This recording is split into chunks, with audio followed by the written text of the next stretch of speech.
ela não existe, né? Verdades absolutas, como eu já disse aqui, então essa busca por verdades absolutas. Então, os conhecimentos científicos ali chegou no resultado e isso virou uma verdade única, absoluta, e nós vamos acreditar nela. Né? Nela que nós vamos acreditar e nós vamos seguir nosso caminho em direção a ela.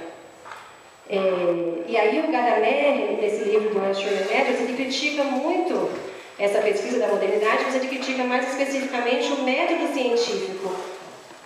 Esse método que busca a verdade absoluta e fecha e objetiva aquilo. Pronto, o processo sócio-histórico não nos interessa. Chegamos na verdade, essa verdade ela cabe em qualquer local. E a gente sabe que isso não é verdade. Então ele fala, a ciência, eu acho que eu já consegui parafrasear na minha fala. Bom, continua. E aí, lógico, a gente chega então nessa objetificação do conhecimento. E a gente simplifica tudo, né? A modernidade fez isso ou faz isso conosco, a gente simplifica. Então a gente objetificou o conhecimento, mais uma vez, porque só o que é palpável, só o que é objetivo, é legitimado. E aí, nossa vida inteira, gente, se a gente parar para pensar, ela caminha nesse sentido. Nossas práticas escolares todas, nossos métodos de avaliação todos. Ah, mas como é que eu vou medir isso? Não consigo medir isso, eu não vou avaliar. Participação do aluno, né? Que alguns professores avaliam a participação do aluno. Mas como você avalia essa participação do aluno? Então ela tem um peso menor. Vou colocar 2, a participação do aluno é 8, é a prova lá de marcar X bonitinha. Porque, enfim, a gente aprendeu, a gente é dessa época, a gente foi criado assim também, a gente aprendeu que vale o que você consegue mostrar de resultado final palpável. E a gente precisa, na minha opinião, mudar completamente, assim, de cabeça para baixo. Bom, e aí tudo isso tem consequências. Aqui, lógico, então, nessa época, a objetificação do conhecimento. Qualquer coisa que não pode ser objetificada através de um método tem que ser deixada de lado, ou não, tem que ser desconsiderada como subjetivo e, consequentemente, como não verdadeiro. Então, essa é a premissa da modernidade. A ascendência do método científico como meio de se estabelecer conhecimento seguro, olha esse secure knowledge, conhecimento seguro, objetificado, resultou numa falência consistente, enfim, de examine sciences and social practice. Assim, a gente não consegue, então, se a gente faz dessa maneira, objetificando tudo, a gente não consegue entender que a ciência, ela é uma prática sócio-histórica, cultural, tal. A gente não pode eliminar essas subjetividades da ciência. Isso tudo para chegar nos exames de proficiência, que fazem parte disso, né? Então vamos chegar lá, nesse nível, eu estou perdido aqui já, vai não. E lógico, língua e linguagem, a mesma coisa. A gente também objetifica o construto língua e linguagem, eu coloquei aqui as duas, mas vou falar de linguagem, a gente também acaba objetificando. Esse teste de proficiência faz isso também. Tá? O que é ser proficiente? Proficiente, um exemplo, é atingir nota 6 no TOEFL, por exemplo, 600 no TOEFL. Pronto, acabou.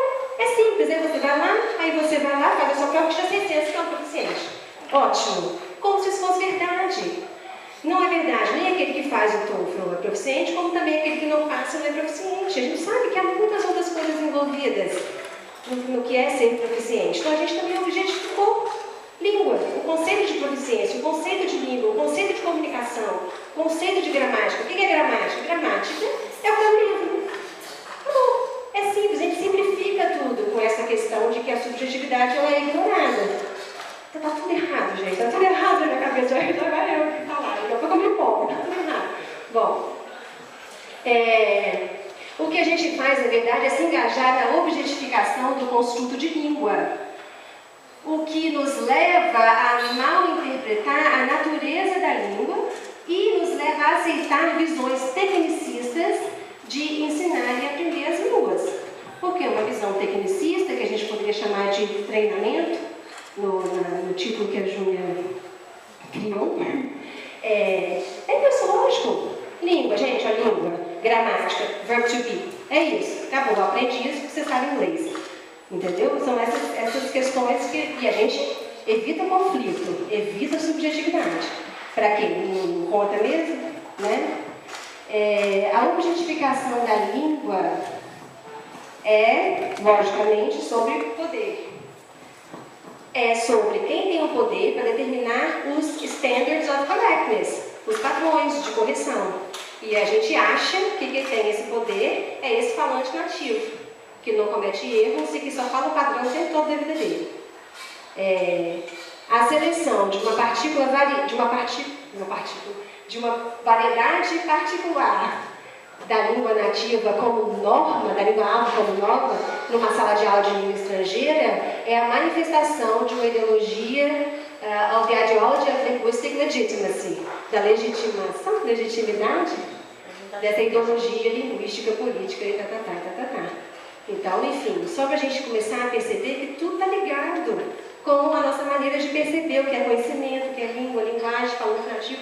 Todos esses conceitos regem as nossas práticas. E a gente vai lá, caminhando nesse objetivo. E aí também a gente pensa na educação de maneira mais ampla. Aqui eu estou falando da língua inglesa, mas isso perpassa a educação de uma maneira mais ampla.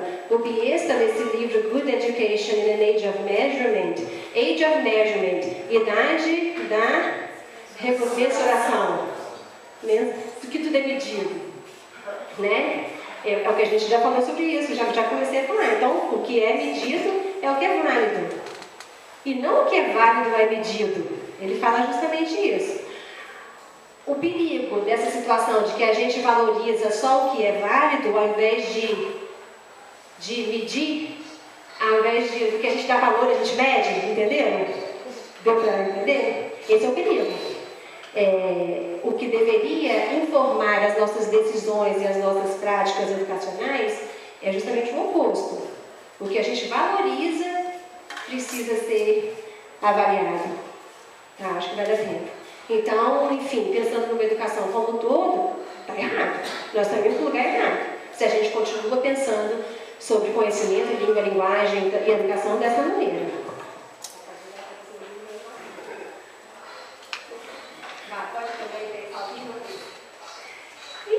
E nós com isso, né? O ensino da língua inglesa e suas consequências. Já falamos de quase todas elas aqui. Então, ainda continuamos com native speaker. Os materiais didáticos, apesar de alguns já virem com questões multiculturais e críticas, o centro ainda fica com aquele falante nativo, bonitinho, idealizado e inexistente. Muitas normas, ele dita as normas gramaticais e lexicais e linguísticas, enfim, culturais.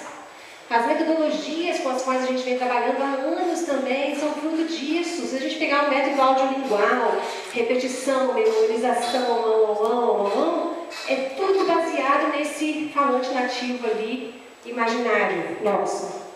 As teorias também de linguística aplicada, muitas vezes, fossilization, acquisition, acculturation, estou falando em inglês, né? De cultura, de fossilização, como é que é aquele negócio de cultura? Accommodation, interlíngua, tudo isso ainda está baseado nesse falante nativo inexistente. Então, as teorias e os cânones, os livros, textos canônicos que a gente lê provenientes desses países com mais força, com mais domínio. A gente entra, então, por causa da objetificação do conhecimento da língua e linguagem, a gente entra no ensino tecnicista, que é o que a gente não quer, ou não deveria querer. E é isso aí, ó. A objetificação da gramática, do léxico, de cultura de comunicação. O que é gramática? O que está no livro? O que é léxico? Está no dicionário. É aquilo ali. Todo mundo fala daquele jeito ali no dicionário. O que é cultura? É a cultura do país dominante. A minha, esquece. Então, tá. Passando, senão... sim. E lógico, chegando na avaliação. Voltando na avaliação. Né?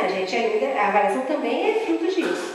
A gente avalia e a gente objetifica o que é língua e linguagem ao avaliar dessa maneira, gente. Não é avaliação, estou falando dos exames de proficiência. E aí o que fazer com as ideias ficou pequenininho, ficou bem pequenininho.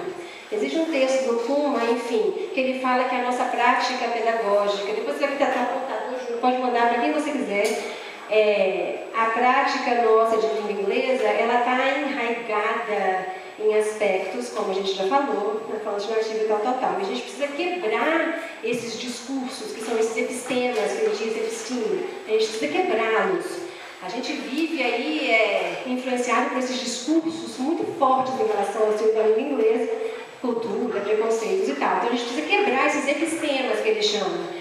Então precisa quebrar o epistema do falante nativo e da competência do falante nativo inexistente. A gente precisa quebrar essa dependência das terminologias, ESL, EFL, língua franca, Global English, World English. Às vezes a gente fica preso nessas metodologias e isso ingessa a nossa prática. Vamos embora para frente, vamos pensar numa filosofia de educação e vamos segui-la. A gente depende muito da produção dos países ocidentais. E a gente pega essa produção como, opa, é essa que eu vou usar no nosso local. E muitas vezes a gente não reflete que o nosso local produz ou pode produzir muito mais. E nem sempre esses conhecimentos de lá servem para cá, né? Quantas mil vezes a gente usa bastante conhecimento de English as a second language, inglês como segunda língua, no contexto de inglês como língua estrangeira aqui. E a gente usou isso a vida inteira e pronto, acabou.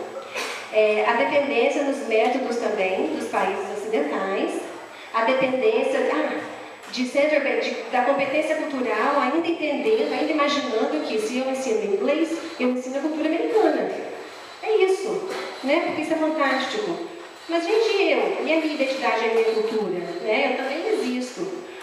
Por que não eu também produzir conhecimento de língua inglesa? Não é todo mundo aí no mundo afora, principalmente nesse ciclo que está expandindo, que fala inglês para se integrar na cultura americana. Não, que fala inglês como para outras funções sociais, né? E a dependência da indústria dos materiais didáticos que ainda vem seguido de teorias engessadas ou dominantes também.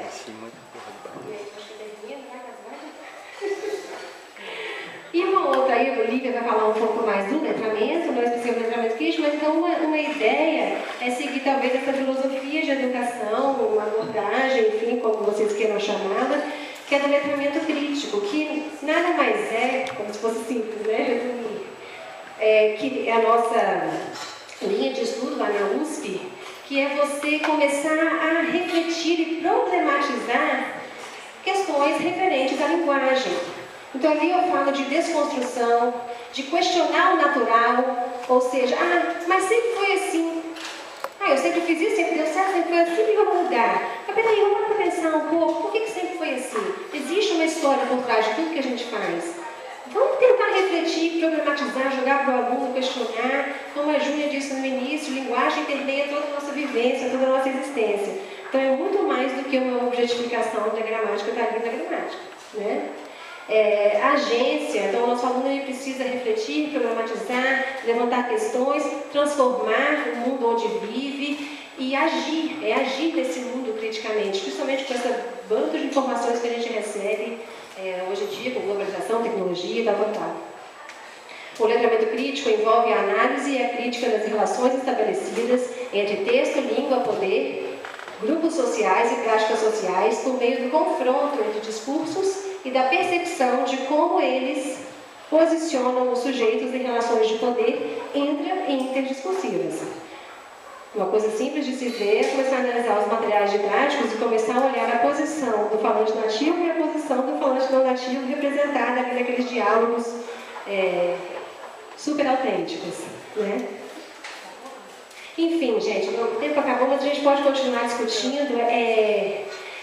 Também não estou querendo dizer aqui, gente, acabaram-se os exames de proficiência, não é nada disso. A gente vai continuar tendo esses exames de proficiência, porque até questões organizacionais às vezes. Mas a gente também não pode simplesmente vangloriar esses exames, vangloriar mesmo, achando que eles são o máximo e, na verdade, existem todas essas questões por trás.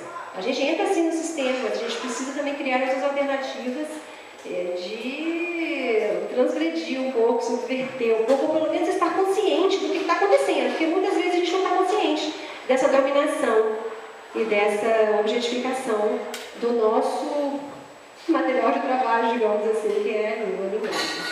algumas referências, e é isso, gente.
Gente, boa tarde. Para quem não me conhece, eu sou Lívia Cortes, professora aqui do curso de Letras em Inglês, afastada também para doutorado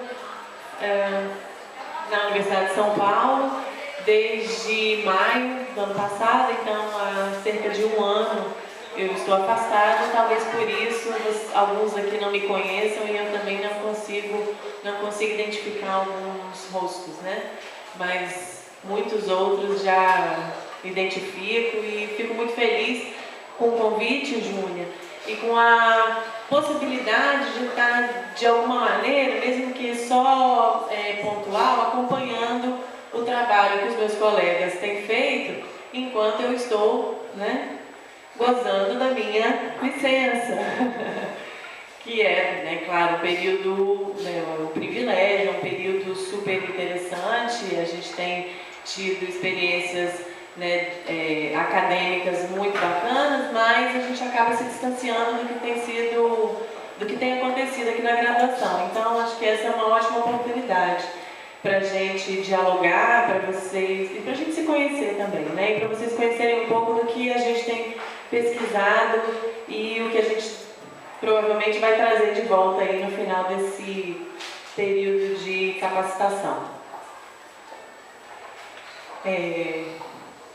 Bom, quando o Júnia nos convidou para falar sobre letramento, no primeiro momento a gente fica bastante confortável, né? Letramento, estudo letramentos, novos letramentos, multiletramentos, toda essa, esse campo novo, ou nem tão novo assim, de pesquisa, dentro da área da educação e da área de ensino de línguas, mas falar de letramento no núcleo já me pareceu um pouco, não desconfortável, mas, poxa, eu não sei o que está acontecendo no núcleo, né? Assim, eu não participei de todo esse processo, toda a implementação, eu não conheço as práticas, né? E conheço muito pouco, para falar sinceramente, assim, para abrir meu coração para vocês, eu nunca fiz o TOEFL. Eu já fiz outros exames de proficiência, os de Cambridge, mas o TOEFL eu nunca fiz, então nem saber. É claro que eu tenho uma ideia, né, do que seja o TOEFL. Afinal de contas, a minha experiência como professora de inglês não poderia me falhar, né, assim. Mas daí a saber exatamente, como que essas práticas de ensino, de aprendizagem têm acontecido dentro do núcleo. Para isso eu precisei conversar um pouco com a Júnia e ela me gentilmente cedeu alguns documentos, ou alguns materiais que poderiam me ajudar, me auxiliar nessa ideia e no que me ocorreu, na verdade, para falar para vocês, porque letramento, como o Luciano apresentou um apanhado bastante teórico, e conceitual mesmo, que é fundamental para a gente entender a problemática dos exames de proficiência, do falante nativo, de todas essas discussões, mas o que de fato acontece e como esse ensino, como esse treinamento, ou como essas práticas de, talvez, até letramento, têm acontecido nos cursos Daí eu não poderia afirmar com tanta certeza. Então hoje eu trago muito mais questões. Na verdade eu trago algumas reflexões, mas no final, né, assim, no final da minha fala, vocês vão ver que vocês é que vão fazer o trabalho depois, aqueles que estão mais envolvidos principalmente, né, de traduzir essas minhas reflexões na prática diária, né, lá nas aulas e na preparação e até no entendimento, né, do que seja esse TOEFL, né, a importância disso. Bom, então contextualizando as práticas aí do núcleo, né, pensando no contexto micro, né, assim, imediato, mais imediato, ele acontece na universidade, né, vocês, não sei quantos aqui trabalham como professores das turmas, né, de preparatório, como vocês, se vocês aqui estão familiares, todos aqui estão familiares, são familiarizados com a metodologia, com o funcionamento do núcleo das aulas? Não necessariamente, porque esse papel não é necessariamente vinculado ao núcleo. Ah, tá. Ok, tá. Então, por que se aprende, né? Por que existe essa demanda para se aprender e para fazer esse exame de proficiência, né? Então, no primeiro momento, a gente pensa no programa, na política de governo do Inglês Sem Fronteiras, primeiramente do Ciência Sem Fronteiras, né? E agora o Inglês Sem Fronteiras, que vem com muita força, muito investimento, porque percebeu-se que, né, o inglês era o grande gargalo para que o programa, a política do Ciência Sem Fronteiras realmente fosse levada a cabo. Então, o inglês tornou-se, né, virou uma prioridade que não se percebia antes, né? Então, por que se aprende? Para fazer esse exame de proficiência, para comunicação e intercâmbio entre as universidades, entre alunos, né, e docentes também de universidades. Dentro dessa experiência, né, de intercâmbio, a aprendizagem sobre novas culturas e formas de vida, que também não precisa se dar só por meio do intercâmbio, mas também pelas aulas, né, pela aprendizagem de uma língua estrangeira ou de qualquer outra língua. O acesso a pesquisas e conhecimento acadêmico, né, a gente sabe da importância do inglês para que se tenha realmente acesso às publicações. Elas são ainda, em grande maioria, feitas em inglês. E aí também a gente pode pensar na questão, né, da motivação, do crescimento profissional, da ascensão profissional, né, do status que saber uma língua, saber a língua inglesa hoje pode simbolizar, né, na vida profissional, na vida pessoal. E aí a gente pensa também nessa política de governo, né, que se diz inclusiva, né? Vamos incluir então, bancar todo esse investimento, né? Incentivar o estudo, a preparação, a aprovação dos alunos, né, dos nossos estudantes nesses exames de proficiência, mas a gente sabe também que existem muitos interesses econômicos, né, por trás, motivando também e dando suporte a essa política nacional. A minha fala não vai ser exatamente nesse sentido. Então, o que se aprende? A Júlia me passou, a monitora, né, me passou uns planos de programas de curso, né, e aí o que a gente vê lá, que, né, o foco, né, das habilidades ou dos conteúdos, né, ele vai se desdobrar em funções de linguagem com foco no desenvolvimento de habilidades de compreensão e produção escrita e estratégias para exame de proficiência, porque esse é aquele TOEFL simplificado, né, ITP. Então, por meio do estudo de gêneros textuais, bem como das estruturas léxico-gramaticais inerentes a ele. Vivência universitária, né, também, ela é um aprendizado que se tem. No material que eu tive acesso, isso estava bem explícito na primeira unidade. A atividade de listening falava de vivência mesmo, e eles dão dicas de como se comportar, né? Mas não é como ter essa experiência, né, num país de língua estrangeira e em departamentos, né, em universidades, como que aquilo funciona. Então, de certa forma, é bastante interessante, né? Porque não quer dizer que por estar, né, para os nossos alunos estarem indo para universidades, o funcionamento das outras universidades vai ser similar ao nosso, muito pelo contrário, né? Então, o material até dá uma instrução nesse sentido, que é bacana, na minha opinião. Negociação de identidades e na diversidade cultural, né, a gente vai falar um pouquinho mais de diversidade, de multiculturalismo, que, né, toca um pouco mais nessas questões. E como que se aprende, né? Como que essa, na verdade, seria a metodologia desse trabalho, né, dessas aulas. Ela é fundamentada em atividades de orientação comunicativa, com foco na comunicação oral, atividades de leitura, foco em estratégias de leitura intensiva, que são scanning, skimming, inferência, etc. Estudo do gênero discursivo acadêmico, suas respectivas tipologias textuais, com atenção às questões léxico-gramaticais, estrutura retórica, tom-registro, estratégias para exame de proficiência. Discussões em grupo, trabalho em dupla, atividades de resolução de problemas, dentre outras estratégias didáticas, envolverão sempre a língua em uso em uma perspectiva discursiva. Então, essa seria basicamente a metodologia, né, pela qual essas aulas e a aprendizagem ou o treinamento, a educação em língua inglesa se dá dentro desse programa.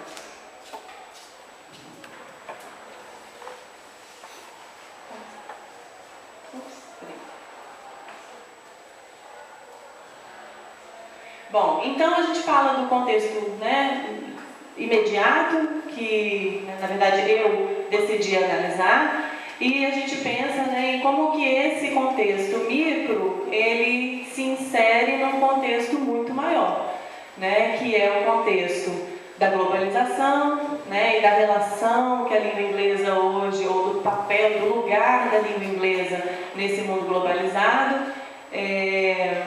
E aí algumas referências, por exemplo, né, eu acho que uma leitura, assim, não diria uma leitura, mas um conceito, né, que nos faz entender bem essa situação, né, ou esse lugar da língua inglesa hoje no mundo globalizado. Ele faz uso de um triângulo, né, que é o triângulo território, língua e identidade. Né? Então, se a gente pensa que hoje com a globalização as barreiras, as fronteiras, né, as borders, elas estão caindo, com isso, né, as identidades também se tornam mais fluidas e, por que não, as línguas, né, e principalmente a língua inglesa. Então, a gente percebe que hoje a língua inglesa é falada por mais não nativos do que nativos e que consequências que isso traz para essa noção de falante nativo, né, bem o que a Luciana trouxe para a reflexão e para o debate. Com a Arava de Veludo, não sei se vocês já leram, já conhecem ele fala que a formação de professores, nesse contexto, né, diante dessas demandas da globalização, ela precisa estar conectada a 5 perspectivas. Esse texto é bem legal. Ele fala do pós-nacional, então a gente começar a entender melhor, né, o que é essa ausência de fronteiras que delimitam países, né, culturas. A gente precisa, principalmente em se tratando de ensino de língua inglesa, overcome, né, superar essas divisões, esses conceitos. A questão do método também, né, que ele já fala, do pós-método, né, que tem muito a ver com a ideia de objetificação que a Luciana debateu também. Então, é o pós-nacional, o pós-método, né? Que método é esse? Não, a gente não pode mais pensar que o método tem que funcionar e vai funcionar em mais de um contexto, ou em contextos específicos ou distintos. O pós-colonial, a pós-transmissão e o pós-moderno. Então, são novas maneiras da gente repensar esses conceitos e essas verdades, né, e esses funcionamentos que a gente precisa trazer para a educação e para o ensino de língua estrangeira e de inglês mais especificamente. Bom, uma outra questão, né, que a gente nesse grupo de estudo de letramentos, novos letramentos, multiletramentos lá da USP, estuda e tem bastante interesse, relacionada à presença da tecnologia na sociedade e o uso que se faz dela na escola. Né? Lembrando que não basta só inserir a tecnologia na escola e continuar com as velhas práticas, né? Que a gente lê e entende como a síndrome do vinho velho em garrafas novas. Né? Você só muda as práticas de lugar, mas elas continuam as mesmas práticas. Né? Então, é trocar um quadro negro, a transparência pelo PowerPoint. E que uso é esse de tecnologia? Né? O que isso... que relação que isso tem com o uso de tecnologia que a gente faz fora, né, da sala de aula e fora do contexto acadêmico? Trazer essas práticas, né, que estão fora da escola e da educação para dentro dela. Né? Multiculturalismo, né, e o Kubota fala de... eu acho que é o Kubota fala de multiculturalismo crítico, né, que a gente tem essa ideia de eu trabalho numa perspectiva multicultural, porque o material, por exemplo, ele traz a perspectiva de várias culturas, né, ele mostra falantes, ele mostra personagens, né, de vários lugares do mundo que estão convivendo, né, e que estão se relacionando, mas é muito mais do que isso, né? Quando a gente fala de multiculturalismo e multiculturalismo crítico, a gente fala muito menos da mera aceitação das diferenças, do convívio com as diferenças, para uma situação de reflexão crítica pelo olhar desse outro diferente de mim. Né? E o Luke, ele fala num texto bem bacana de TESOL, né? Essa sigla TESOL, que é Teaching English to Speakers of Other Languages. Quem são esses other? Né? E vamos nos colocar pelo olhar, né? Vamos entender essas práticas pelo olhar desses que são othered, né? Que são geralmente outrados, excluídos, né? Ou que são minorias, ou que não estão lá nos inner circles, né? Ou dentro do inner circle que a Luciana falou. Então é muito mais do que mostrar no material didático que tem um chinês, tem um paquistanês, tem um coreano, tem um africano, um sul-africano, né? Mas se colocar lá no lugarzinho deles, né? E pensar na vida deles, né? Nas experiências de vida, tentar colocar o nosso aluno para fazer essa transposição, né, talvez, né, para se colocar nesse outro lugar. A gente também fala muito e também tenta debater, né, a presença, o fenômeno, talvez, da multimodalidade, que é a presença, ou o uso, ou a linguagem manifestada de formas variadas, que não somente a linguagem verbal, a linguagem escrita, né? A linguagem visual, a linguagem comportamental, principalmente hoje quando a gente fala da leitura de textos digitais, né? De hipertextos ou de textos lá que a gente encontra na rede, né? Na web. Então, é um texto que tem texto escrito, tem imagem, tem movimento, tem música, né? E como que eu construo um texto assim, então? Receber um texto assim pode ser uma tarefa já nem tão, né, um tanto quanto mais complexa do que ler um texto escrito, né, tradicional, da forma tradicional, o texto do livro. Mas produzir um texto multimodal que realmente cause impacto, que realmente faça sentido, né, isso a gente precisa estudar e trabalhar um pouco mais.